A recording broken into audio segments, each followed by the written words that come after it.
இருக்கக்கூடிய இடம் வந்து ஆதிகையில் அகமலை. ஆண்டவன் இருக்கக்கூடிய இடம் வந்து ஆதிகையில் அகமலை. இந்த அசுவங்களுக்கு தனியே ஒரு நாடு. அதான் கீழே பாதாள உலகம். கீழே பாதாள உலகத்தில் அசுரருக்கெல்லாம் பெரிய அரசன். அவர்தான் ரிஷிமுகாவரன் என்றும் அவருடைய மனைவியாகிய இரட்டைக்கண்ணி ராட்சதையாகும். மன்னவனும் தெய்வமாக 56 தேசத்துக்கும் அரசனாரிகமாக ஆண்டு வருகிறாங்க. ராணி ராஜாவாக ஆண்டு வருகிறாங்க. நாட்டுக்கே ராஜாவாச்சு மன்னனாச்சு. அப்புறம் கேட்கணுமா? ஏகப்பட்ட சொத்து சுகத்தோடு ஆண்டு வருகிறாங்க. ஆடு மாடு சொத்து சுகம் அடமாளிகை கொடை உரங்கள் எல்லா நிலவரம் இருக்கு. ஆனா ரொம்ப காலமாக புலவாக்கியம் இல்லை. குழந்தை வாக்கி இல்லாமல் அந்த ரிஷிமுகாவரன் தேவி இரட்டைக்கண்ணி இருக்கா பாருங்க. ஆண்டவன் பகவானை நினைத்து அருந்தவசு செய்தார். கடவுளை அழைத்து கடந்தவசு இருக்க கடவுளுடைய கருணையால ரிஷிமுகாவரன் தேவி அன்று ஒளி மறந்து அதே ஒளி சூழாகி 10 மாதம் திங்கள் சென்று அழகான ஒரு ஆண் குழந்தையை பெற்றெடுத்தார். ஒரு பாலனுக்கு கொப்பளம் எடுத்தார்கள். நீராட்டு தேனை போட்டு நலப்பொட்டெல்லாம் போட்டு மாணிக்க தொட்டில் கட்டி மாணிக்க தொட்டிலே மைந்தனாகிய பாலனை போட்டு தாராட்டி ஊராட்டி வளர்த்து கொண்டிருக்கிறாங்க. பாலகன் குழந்தை பிறந்து நாளாச்சு. ஆயாத பிள்ளைக்கு பேர் கொடுக்க வேண்டாமா? அந்த பின்ன பிள்ளைங்க இருந்தா என் பெரியவனை சின்னவனை நடுவில் கூப்பிடலாம். நமக்கு இருக்கிறது ஒரே பிள்ளை. ஆயால் அவனுக்கு பேராம கொடுக்க வேண்டும். அப்படின்றதாக வந்தது எண்ணி குழந்தை பிறந்து 16 நாட்களுக்கு பேர் காலத்துல அந்த பிள்ளைங்க இருக்கக்கூடிய வீரதுரத்தை 2 பேர் இருக்காங்க. இன்னைக்கு 3 மணி நாளைக்கு சொல்லுவாங்க. பாலகன் குழந்தை பிறந்து 16 நாளைக்குள்ள எப்படி இருக்கிறான்? வண்டவங்க வள்ளிக்கிழமை மாதிரி இருக்கான். சரி, 16 நாளைக்குள்ள பாலகன் குழந்தை பெரிய வல்லமச்சாரியாக இருக்கிறான். ஆயால் இவன் வல்லமை எடுப்பதால் அவனுடைய கொலை என்ன? அரக்கர் குலம். வல்லமை எடுப்பதால் வல்லவாண்டும் அரக்கர் குலத்தை விளக்கு போனது அரக்கன் என்றும் இரண்டையும் ஒன்னா சேர்த்து அவனுக்கு வல்லரக்கன் என்று சொல்லி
அக்காலத்துல பிள்ளைங்க அதெல்லாம் தொட்டில போட்டு தொட்டில் கம்ப புடிச்சுக்கிட்டு அந்த தொட்டில் கத்துல காலை நீட்டிக்கிட்டு பக்குவமா தாராட்டுவாங்களா அந்த காலத்து தாய்மார்கள். திருத்தக்கன் ராட்சதை மகனான அரக்கனை தொட்டில போட்டு எப்படி தாராட்டினா காரி ராரி தாராரோ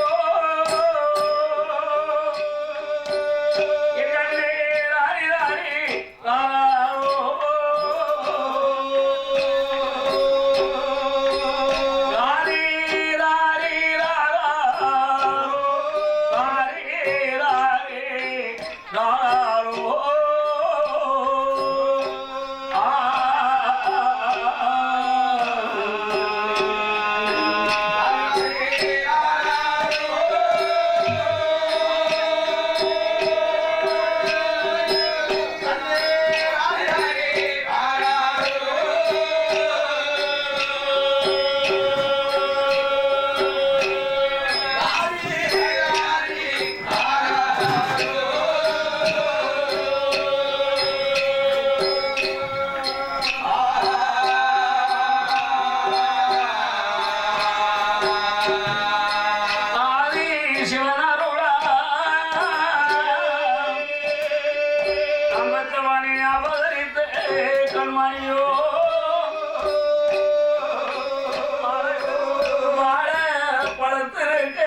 சம்பகமே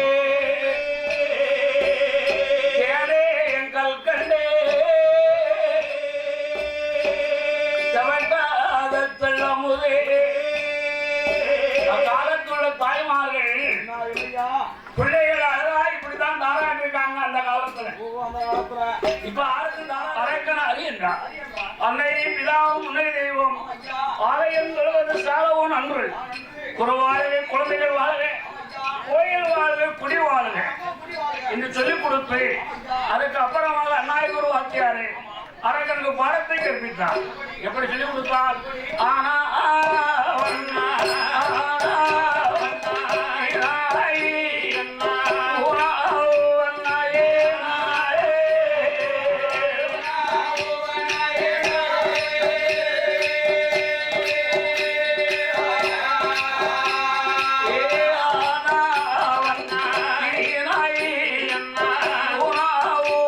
Yeah.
தர்மம் 66 கலைக்காரியம் 96 தத்துவம் 108 ஆகமங்கள் 1008 இதிகாச புராணங்கள் வாழ்வீச்சு பட்டாவீச்சு ஜல்லிக்கும் போது தடுக்காவது ஆமா சலிக்கும் போதெல்லாம் படிச்சுட்டான் இருக்கேன் ஆமா சலிக்கும் போது நான் போனா வரமாட்டான் வந்தா போக மாட்டான் ஆமா சலிக்கும் போது கடுத்த பரிசன் ஆமா எந்த இடத்துல நவளே மாட்டான் சலிக்கும் போதுதான் கூடுதல் ஆயக்கலைகள் 64 படித்து முடித்து பாலாள உலகத்துல தன் அரமல் இருக்கக்கூடிய வேலையில அவருக்கு வயது என்ன அவருக்கு 20 வயது மாட்டே வயது மாட்டே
மகளக்கணி என்ற பெண்ணை மகளுக்கு மனமுடித்து வைத்தார் திருப்பட்டி பார்த்தார் மாலை மனம் சூரிய மங்களகரமாக வந்து குடிகாலத்தில் ஒரு நாள் துறத்தில் மகனாய் அழைத்து அழைத்து அப்பா மகனே